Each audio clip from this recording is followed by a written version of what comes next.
마태복음 11장 7절부터 마지막 19절까지 우리 교독하겠습니다. 그들이 떠나매 예수께서 무리에게 요한에 대하여 말씀하시되 너희가 무엇을 보려고 광야에 나갔더냐? 바람에 흔들리는 갈대냐?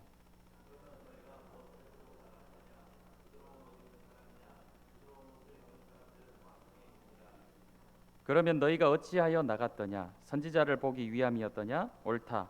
내가 너희에게 이르노니 선지자보다 더 나은 자니라.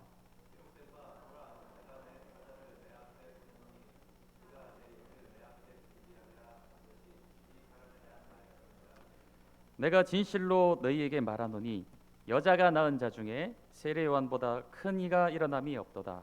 그러나 천국에서는 극히 작은 자라도 그보다 크니라.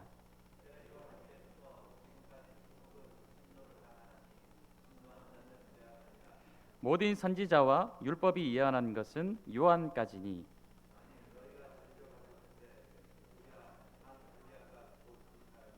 귀 있는 자는 들을지어다.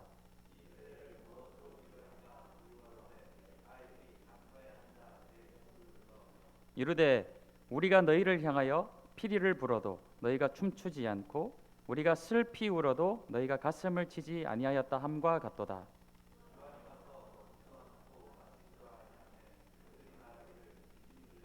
함께 하겠습니다.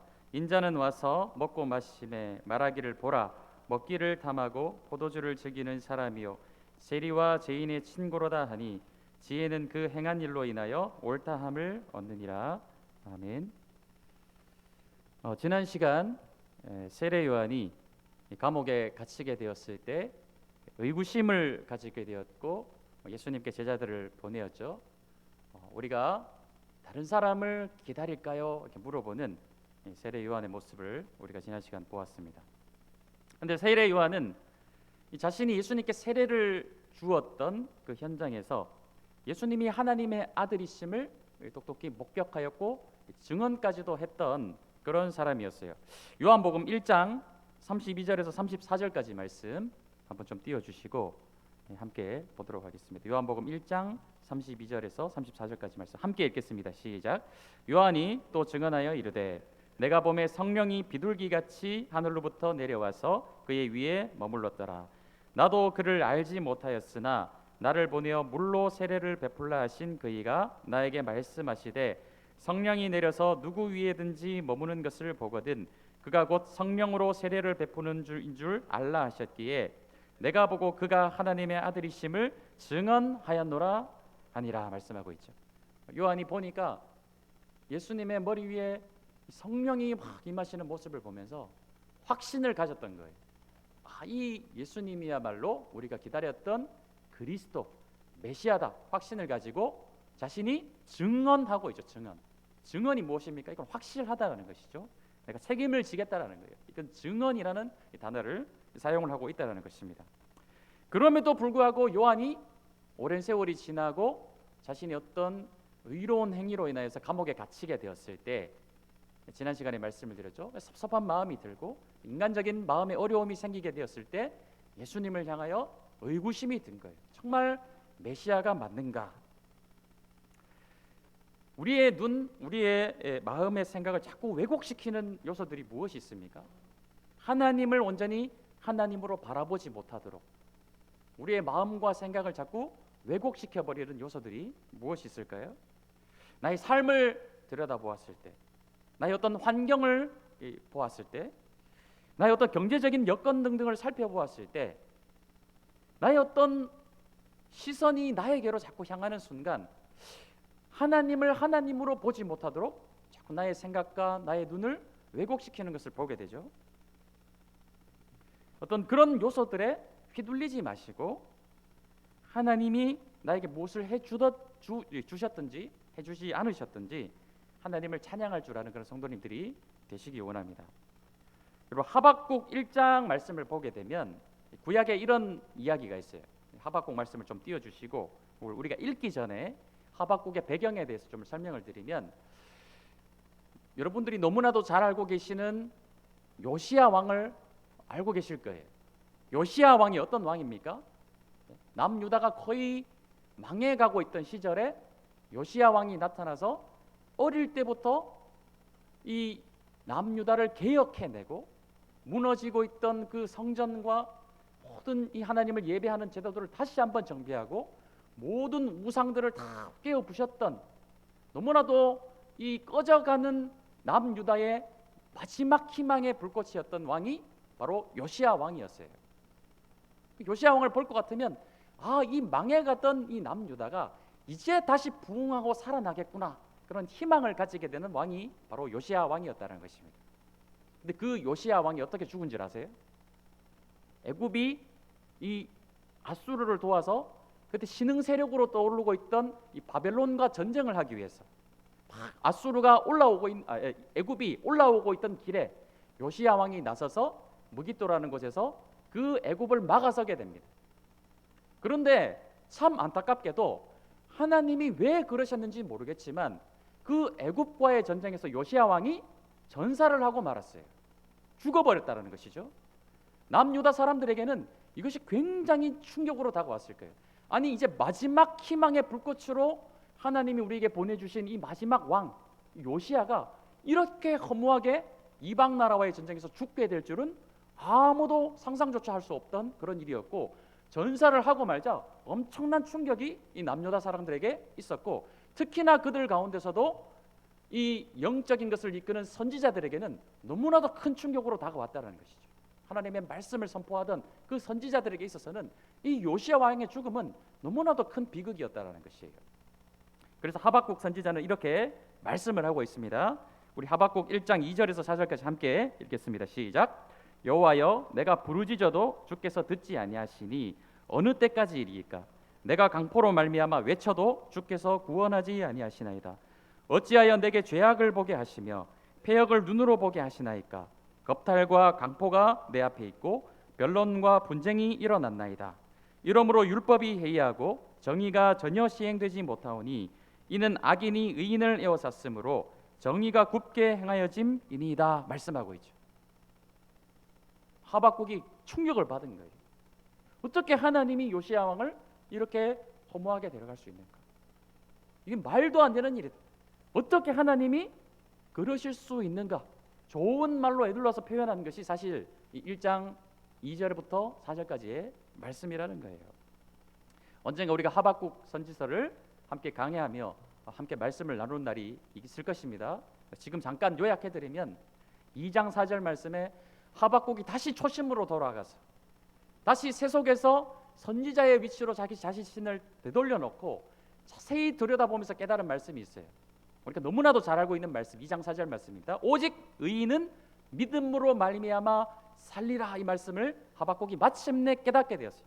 사람을 의지하면 안 되고 환경을 의지하고 힘을 의지하면 되는 것이 아니라 이제는 오직 의인은 다른 것이 아니라 믿음으로 말미암아 살게 될 것이다. 이것을 하박국이 다시 깨닫게 된 거예요. 그리고 나서 하박국이 이렇게 자신의 태도를 바꾸는 것을 보게 되는데 3장 17절 18절 말씀 한번 좀 띄워주십시오. 우리 함께 너무나도 잘 알고 있는 말씀입니다. 함께 읽도록 하겠습니다. 시작. 비록 무화과 나무가 무성하지 못하며 포도나무에 열매가 없으며 감람나무에 소출이 없으며 밭에 먹을 것이 없으며 우리의 양이 없으며 외양간에 소가 없을지라도 나는 여호와로 말미암아 즐거워하며 나의 구원의 하나님으로 말미암아 기뻐하리로다.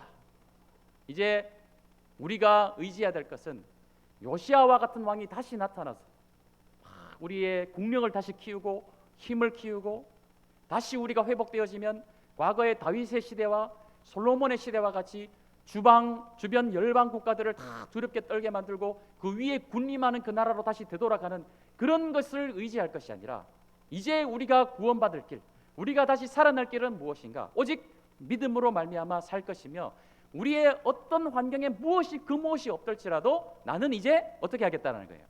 하나님을 찬양하겠다는 거예요. 세례 요한은 안타깝게도 자신의 어떤 환경이 그렇게 좋지 못하게 되자 이 초심을 잃어버린 것이죠. 거기에 대해서 예수님이 뭐라 말씀하셨습니까? 누구든지 나로 말미암아 실족하지 않는 자에게 복이 있다라고 말씀을 하셨던 거예요. 예수님이 세례 요한의 이런 연약함을 잘 알고 계셨던 것이죠. 예수님이 우리의 연약함을 아실까요? 모를까요? 마찬가지입니다. 예수님은 우리의 연약함을 너무나도 잘 알고 계세요. 우리가 지지난 시간에 살펴봤지 않습니까? 예수님은 우리의 머리카락 하나까지도 세심바 대신 세심하고 세밀하게 우리를 살피시는 분이 예수님이세요. 나보다 나를 더 잘 아시는 분이 예수님이셔요. 우리의 연약함을 너무나도 잘 알고 계시는 분이 예수님이시죠. 세례 요한의 이런 연약함도 예수님은 너무나도 잘 알고 계십니다. 그런데 그럼에도 불구하고 예수님은 세례 요한을 어떻게 평가하고 계실까요? 우리 7절 말씀, 우리 돌아와서 11장 7절에서 9절까지 말씀 다시 한번 보겠습니다. 자, 그들이 떠나며 예수께서 무리에게 요한에 대하여 말씀하시되 너희가 무엇을 보려고 광야에 나갔더냐? 바람에 흔들리는 갈대냐? 그러면 너희가 무엇을 보려고 나갔더냐? 부드러운 옷 입은 사람이냐? 부드러운 옷을 입은 사람들은 왕궁에 있느니라. 그러면 너희가 어찌하여 나갔더냐? 선지자를 보기 위함이었더냐? 옳다. 내가 너희에게 이르노니 선지자보다 더 나은 자니라 말씀하고 있죠. 이 요한은 선지자보다 더 나은 자다라고 말씀하고 있어요. 11절 말씀 보십시다.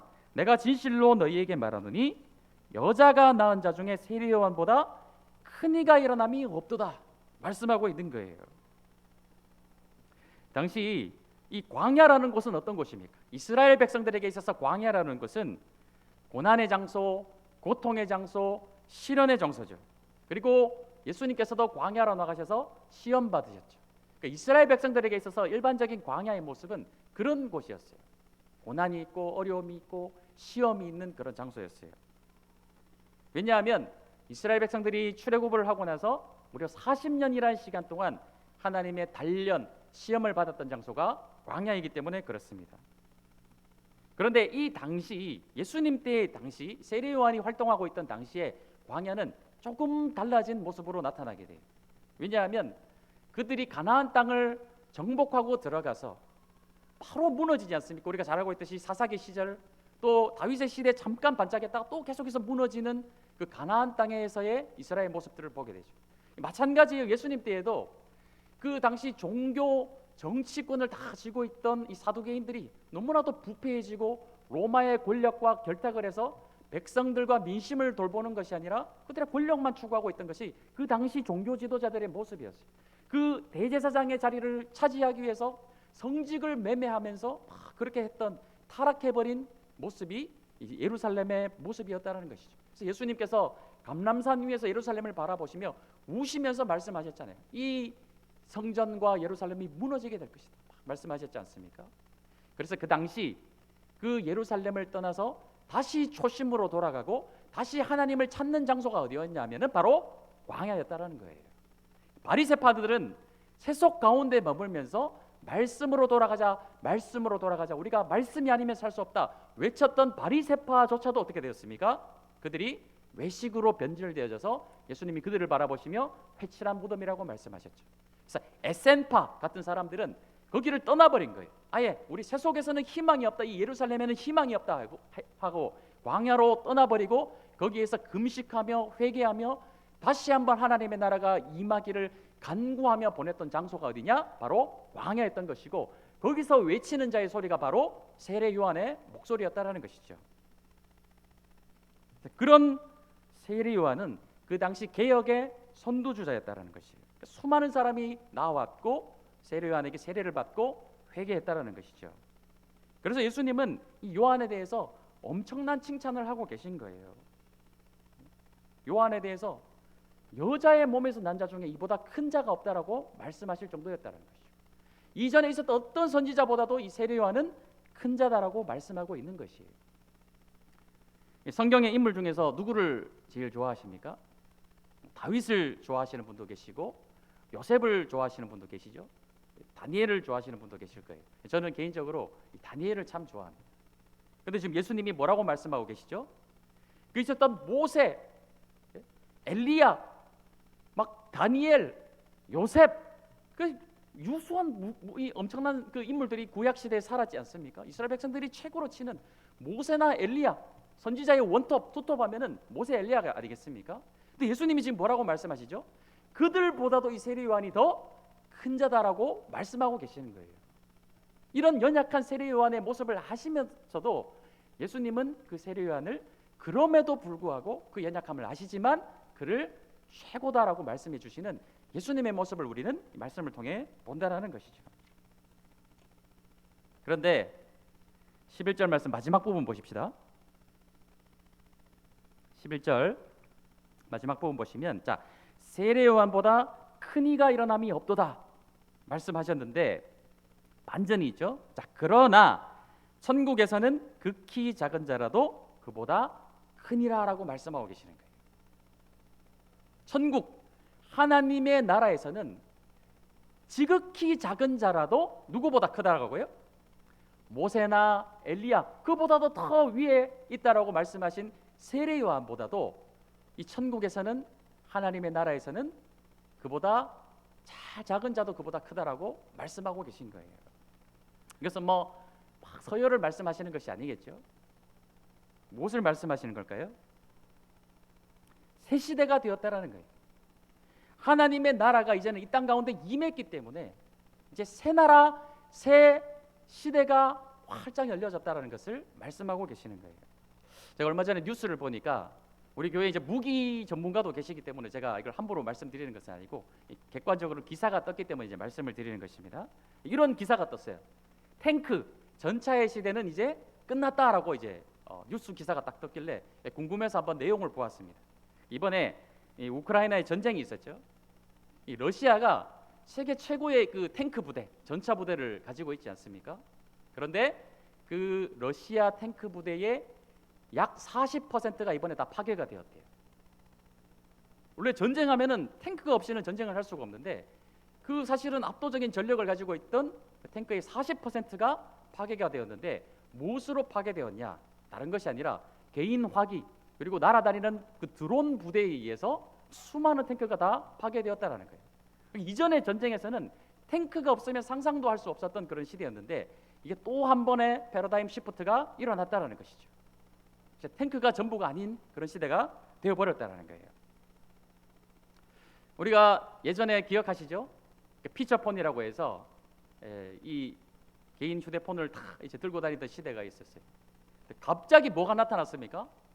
완전히 혁명적인 이 사과폰이 이제 나타나게 되었죠. 사과폰. 그래서 지금 사과폰을 다 가지고 다니시고, 그래서 이것이 나타나는 바람에 이 스마트폰이라는 어마어마한 이제 패러다임 시프트가 나타나게 되었죠. 그 다음에 또 뭐가 나타날지 알 수가 없습니다. 이제 인공지능이 막 또 나타나서 이제 앞으로는 이 또 다른 이 혁명적인 인공지능의 시대가 이제 앞으로 막 활짝 열릴 것이다. 그 다음은 또 무엇인가 나타나게 되겠죠. 이제 무슨 말씀을 드리려고 하는 것이냐? 새로운 것, 새로운 시대는 늘 갑작스럽게 다가오지만 늘 항상 그런 일이 있어 왔다라는 것이죠. 우리 12절 13절 말씀 보겠습니다. 자, 12절 13절 말씀. 세례 요한의 때부터 지금까지 천국은 침노를 당하나니 침노하는 자는 빼앗느니라. 모든 선지자와 율법이 예언한 것은 요한까지다라고 말씀하고 계시는 거예요. 무슨 말씀일까요? 새 시대가 열렸다. 너희들이 지금까지 가지고 있었던 구약적 패러다임은 어디까지다? 세례 요한으로 끝났다라는 거예요. 세례 요한에 끝났다라는 거예요. 이제는 어떤 시대가 왔다는 것입니까? 예수 그리스도 하나님의 아들이신 그분이 이 땅 가운데 임하면서 하나님의 나라가 이 땅 가운데 임했기 때문에 이제는 구약적 생각을 다 너희들이 잊어버려야 돼. 세례 요한이 너무나도 큰 자이지만 하나님의 나라가 임했기 때문에 그조차도 하나님의 나라에서는 작은 자다라고 말씀하고 계시는 거예요. 구약적 패러다임이 어떤 패러다임입니까? 선지자들이 막 하나님의 말씀을 선포하게 되면 백성들이 막 개혁이 되게 되죠. 이스라엘이 막 회개하고 하나님께로 돌아가게 되면 하나님께서 잠시 그들에게 힘을 주셔서 그들이 국력이 다시 회복되고 자신들을 괴롭혔던 이방 민족들을 물리치고 그들을 다시 굴복시켰던 그런 패러다임이 구약적 패러다임이었어요. 그런 것을 이끄는 것이 구약적 패러다임을 가진 사람들이 생각의 메시아였던 거예요. 메시아. 지금 현 시점에서 왜 이스라엘이 개혁이 되어야 되고 왜 이스라엘이 부흥이 되어야 되느냐? 이방인들에게 지금 굴복을 당하고 있는 상태가 아니겠습니까? 로마가 이스라엘의 주권을 빼앗은 그런 상태였어요. 그러니까 메시아가 나타나서 다시 이 이스라엘을 부흥시키고 다시 한번 힘을 회복시켜서 그들을 뒤엎는 그런 메시아를 그들이 간절하게 기다리고 있고, 하나님이 우리에게 주신 이 약속의 땅을 지켜낼 뿐만 아니라 감히 넘보지도 못하게 만들고 오히려 그들을 정복하고 다스리는 메시아와 이스라엘을 꿈꾸는 것이 바로 구약적 패러다임이었던 거예요. 우리가 꿈꾸는 교회는 어떤 교회입니까? 2000년 초반까지 교회에는 그런 생각들이 크게 있었어요. 세상을 정복하고 세상의 주도권을 쥐고 영향력을 가져서 세상이 감히 교회를 우습게 보지 못하고 기독교를 우습게 보지 못하는 많은 세상의 지도자들을 배출해내고 영향력 있는 그리스도인들을 많이 배출해냅시다. 우리가 세상을 변화시킵시다. 그래서 실제로 연예인들이 TV에 나와서 막 수상소감을 할 때 하나님께 영광을 돌립니다. 그건 너무 좋은 말이긴 하죠. 정치권이나 사회 지도층권에 많은 그리스도인들이 배출이 되었어요. 그런데 오늘날 그 열매가 무엇이죠? 그래서 세상이 변화되었습니까? 세상이 기독교를, 교회를 우습게 보지 못하도록 그렇게 만들어졌나요? 수많은 영향력 있는 그리스도인들이 세상에 들어가서 주요 요직을 차지하고 높은 자리를 차지하게 되었는데 그 결과 열매가 무엇이죠? 세상의 기독교를 우습게 보지 못하나요? 세상에 하나님의 이름을 막 영광을 돌리고 있습니까? 아니에요. 반대예요. 기독교가 이렇게 지금 우리나라에서 무너진 시대는 오늘날처럼 이런 시대는 없었어요. 왜 그럴까요? 다시 한번 세례 요한을 보십시오. 아무리 영향력 있는 그리스도인이라 할지라도 자신의 환경과 처지에 따라서 연약함이 드러나고 어려움이 나타난다라는 거예요. 그런 높은 자리, 중요한 자리, 영향력 있는 자리를 차지하면 차지할수록 사실은 잘해야 무엇이죠? 본전이라는 거예요. 영향력 있는 자리를 차지하면 차지하고 강자가 되면 될수록 약자의 입장에서는 그들을 끌어내려야 되는 입장이 되는 것입니다. 조금만 실수하고 조금만 무너져도 그들을 바라보며 비판하고 약점을 찾아내고 단점을 드러내는 것이 세상의 속성이에요. 그래서 기독교가 세상의 중심이 되고 기독교가 정치의 중심이 되면 될수록 오히려 더 어떻게 됩니까? 하나님의 이름이 영광을 받는 것이 아니라 더 하나님의 이름이 땅에 떨어지고 모독을 받는 시대가 되어버렸어요. 그 결과가 무엇이에요? 결과가 잘해야 본전이라는 거예요. 그것이 구약적 패러다임이었고 한국교회가 그것을 생각했습니다.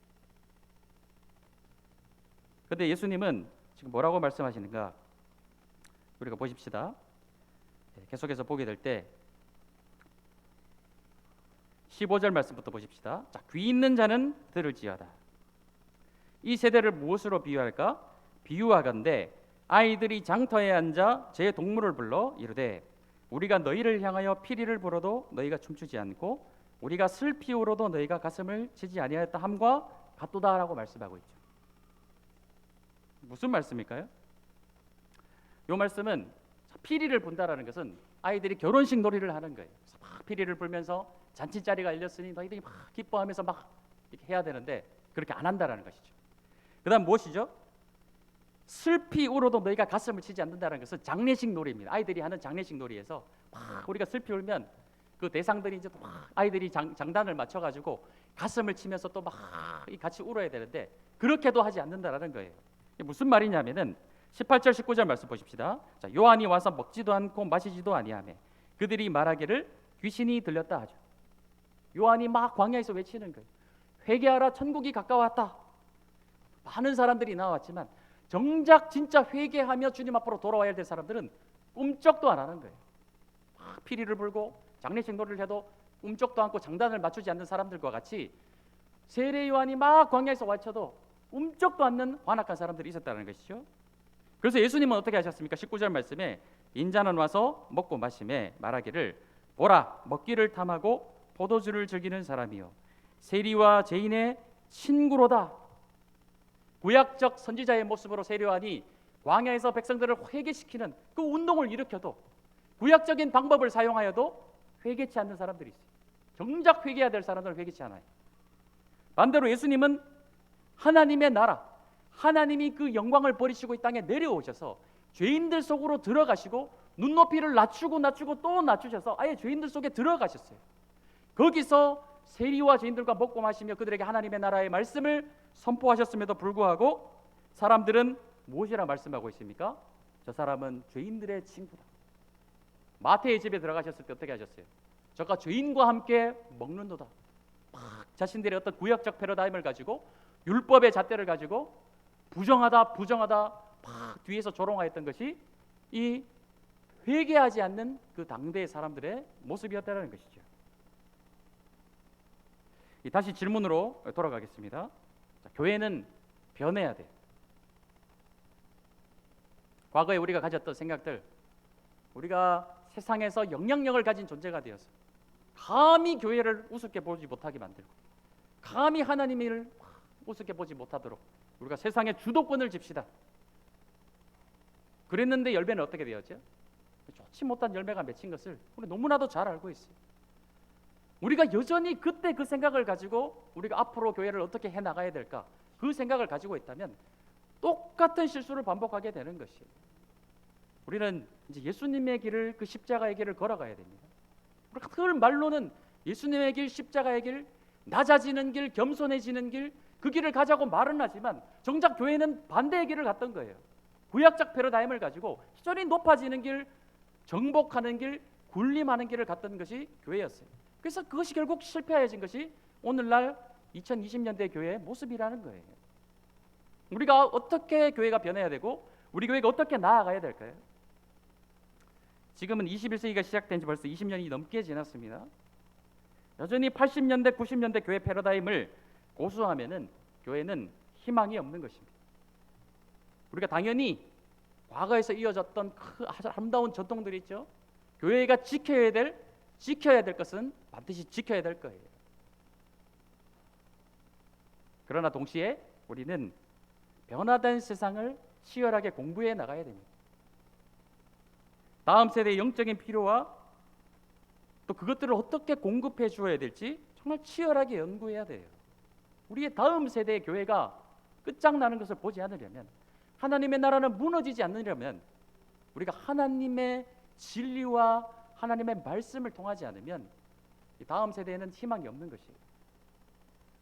그것을 목회자 혼자에게 과거에는 맡겨두었습니다.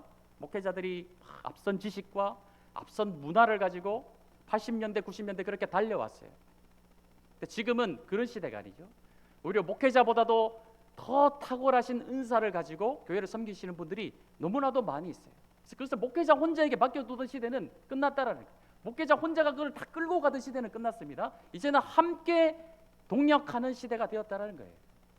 성도들을 동력자를 대상으로 보느냐, 아니면 그냥 이 군림하며 가르쳐야 될 대상으로 보느냐에 따라서 이 교회는 너무나도 큰 어떤 모습을 가지게 되는 것이죠. 그래서 전문적이고 탁월한 분들이 많기 때문에 그런 분들의 은사를 활용하는 교회가 되어야 된다는 것이죠. 하나님 앞에서 사랑받는 교회는 당연히 되어야 되겠죠. 우리가 더 집중해야 될 것은 무엇이냐? 이웃에게 사랑받는 교회가 되어야 됩니다.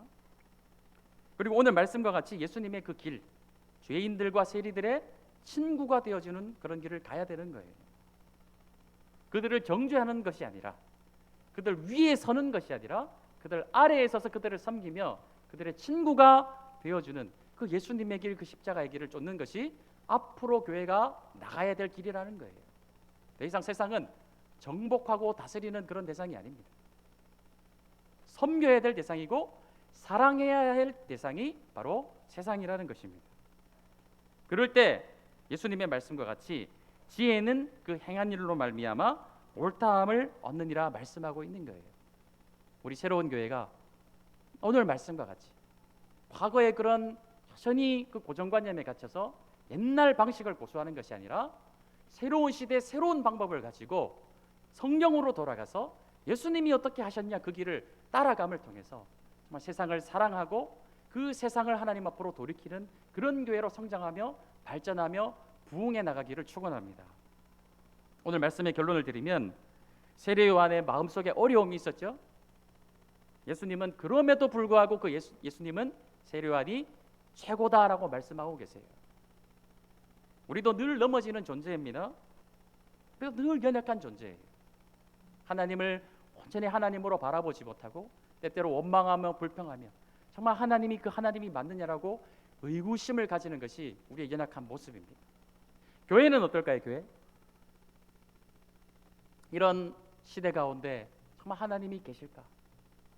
하나님이 계시면 왜 교회가 이렇게 많이 무너진 모습으로 이 한국 교회들이 그런 모습으로 나타나게 되는가? 정말 하나님이 계시는가? 그 과거 영광의 시대를 다시 우리가 재현해낼 수는 없는가?